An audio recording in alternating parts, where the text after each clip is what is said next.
దేవుడి ఆస్తులు సొమ్ముకు కాపలాగా అధికారులను నియమిస్తారు.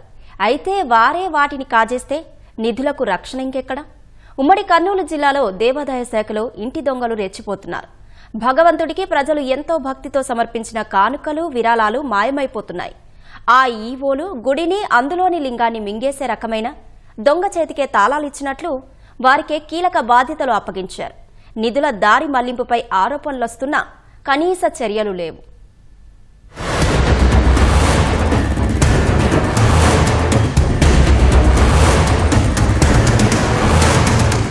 ఉమ్మడి కర్నూలు జిల్లా దేవాదాయ శాఖలో అవినీతి రాజ్యమేలుతోంది.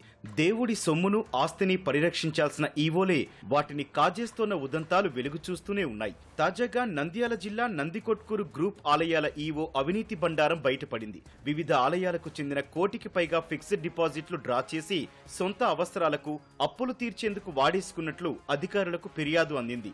గతంలో అవినీతి ఆరోపణలతో 4 దఫాలు సస్పెండ్ అయిన ఆ ఈవోకే అధికారులు మంచి పోస్ట్ ఇవ్వడంతో మళ్లీ చేతివాటం ప్రదర్శించారు.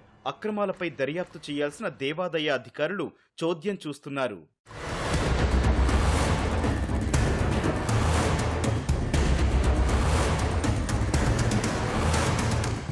నంద్యాల జిల్లా కానాల గ్రూప్ ఆలయాల ఈవో 1,20,00,000 రూపాయల ఫిక్స్డ్ డిపాజిట్లు డ్రా చేసి క్రికెట్ బెట్టింగ్, ఇతర జూద క్రీడలకు వాడేశారు. ఈ విషయాన్ని గతంలో ఈటీవీ, ఈనాడు వెలుగులోకి తీసుకురావడంతో అప్పట్లో దేవాదాయ శాఖ అధికారులు హడావిడి చేసినా ఇప్పటికీ చర్యలు తీసుకోలేదు. తాజాగా మళ్లీ ఆయన ఆలయాల లీజుల సొమ్ము 60 లక్షలు కూడా వాడేసుకున్నట్లు బయటపడింది. దేవాదాయ శాఖ అధికారుల ఫిర్యాదు మేరకు ఆయనపై నంద్యాల, కర్నూలులో 2 కేసులు నమోదయ్యాయి. అయితే ఈవోను సస్పెండ్ చేసినా అరెస్టు చేయకపోవడంపై అనుమానాలు వ్యక్తమవుతున్నాయి.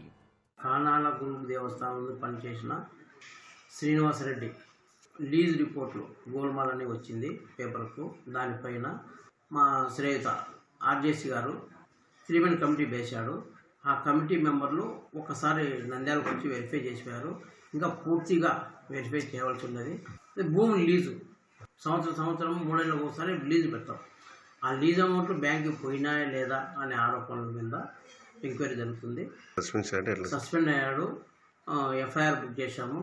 మొన్నటికి మొన్న కొమ్ముచెరువు ఆంజనేయ స్వామి దేవాలయ ఆస్తుల్ని సపరేటు ఒక అకౌంట్ పెట్టి ఈ సంపదనంతా కూడా కొల్లగొట్టిన ఈవోలు, తర్వాత రీసెంట్గా నందికొట్కూరులో ఒక ఈవో, తర్వాత కానాలలో ఉన్నటువంటి గ్రూప్ ఆలయాలకు సంబంధించినటువంటి లీజులని, తర్వాత ఎఫ్డీలని డ్రా చేసుకొని ఆ దేవుడు మమ్మల్ని ఏం చేయలేడు అని చెప్పి ఆలోచనతో ఈ రకంగా యథేచ్ఛగా ఈ యొక్క ఆలయాల అక్రమ కొల్లగొట్టడాన్ని విశ్వ హిందూ పరిషత్ ఖండిస్తూ ఉంది. కానాల దగ్గర ఉన్నటువంటి శివాలయంలో అక్కడ ఉన్నటువంటి ఆ ఈవో గారు చేసినటువంటి అవినీతి సొమ్మును ఖచ్చితంగా రికవరీ చేయాలని చెప్పి ప్రభుత్వాన్ని మేము కోరుకుంటున్నాము. అదేవిధంగా అన్ని దేవాలయాల నుంచి కూడా ఇలాంటి సొమ్మును రికవరీ చేయాలి. చేయకపోతే తదుపరి చర్య మేము విశ్వ హిందూ పరిషత్ ఆర్ఎస్ఎస్ తరఫున ఖచ్చితంగా మేమందరం కూడా ఈ యొక్క రికవరీ సొమ్మును చేయాలని చెప్పి కొన్నిసార్లు ధర్నా చేయాల్సిన అవసరం కూడా ఉంటుంది. కర్నూలు జిల్లా ఓర్వకల్లు మండలం కాల్వబుగ్గలోని బుగ్గ రామేశ్వర స్వామి ఆలయ ఈవోగా ఇటీవల వరకు పనిచేసిన డిఆర్కేవి ప్రసాద్ అవినీతి దందా వేరే లెవెల్లో ఉంటుంది. ఆలయ అభివృద్ధి ముసుగులో దాతల నుంచి విరాళాలు సేకరించడం, వాటిని సొంత ఖాతాకు మళ్లించేయడం ఈయనకు వెన్నతో పెట్టిన విద్య. అలా ఆలయ నిధులను సొంత అకౌంట్లో వేసుకుని విత్డ్రా చేసేవారు. ఇటీవల ప్రసాద్ ను యాగంటికి బదిలీ చేశారు. దీంతో అప్రమత్తమైన ఈవో తన బ్యాంకు ఖాతాను గుట్టుచప్పుడు కాకుండా క్లోజ్ చేసేశారు. అనుమానం వచ్చిన అధికారులు విచారణ జరపగా 1,30,00,000 ఈవో ఖాతాకు మళ్లినట్లు తేలింది. ప్రసాద్ ను గత నెలలో సస్పెండ్ చేస్తూ ప్రభుత్వం ఆదేశాలు జారీ చేసింది. ఆయనపై కేసు నమోదైనా ఇంతవరకు అరెస్టు చేయలేదు. దేవుడి సొమ్ముని మింగేస్తోన్న అధికారులపై కఠిన చర్యలు తీసుకుంటే తప్ప మిగతా వారు దారికి రారని ధార్మిక సంఘాలు అభిప్రాయపడుతున్నాయి.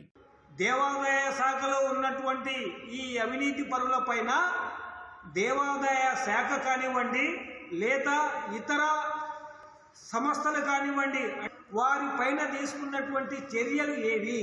అటువంటి అవినీతి పరుల పైన మీరు తగిన చర్యలు తీసుకోగలిగితే ఇతరులకు కూడా భయం ఉంటుంది. ఆ భయాన్ని కలిగించవలసినటువంటి బాధ్యత ప్రభుత్వ సమస్త వ్యవస్థలపైనే ఉందని చెప్పేసి ఈ సందర్భంలో మీకు గుర్తు చేస్తున్నాను.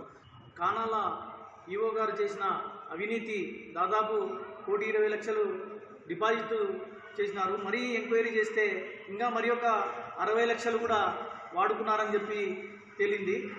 ఈ సొమ్మంతా కూడా దేవుని సొమ్ము, భక్తుల సొమ్ము. ఈ భక్తుల సొమ్మును వాళ్ళ నుంచి మళ్ళా వసూలు చేసి వాళ్ళకు కఠినమైన శిక్షలు ఏర్పాటు చేస్తేనే భవిష్యత్తులో ఇంకొక ఈవో కూడా ఇటువంటి చర్యలకు పాల్పడరని చెప్పి విశ్వ హిందూ పరిషత్ కోరుతుంది. అవినీతి అధికారులపై చర్యలు తీసుకొని దేవాదాయ శాఖను ప్రక్షాళన చేయాలని, దేవుడి సొమ్మును పరిరక్షించాలని హిందూ సంఘాలు డిమాండ్ చేస్తున్నాయి.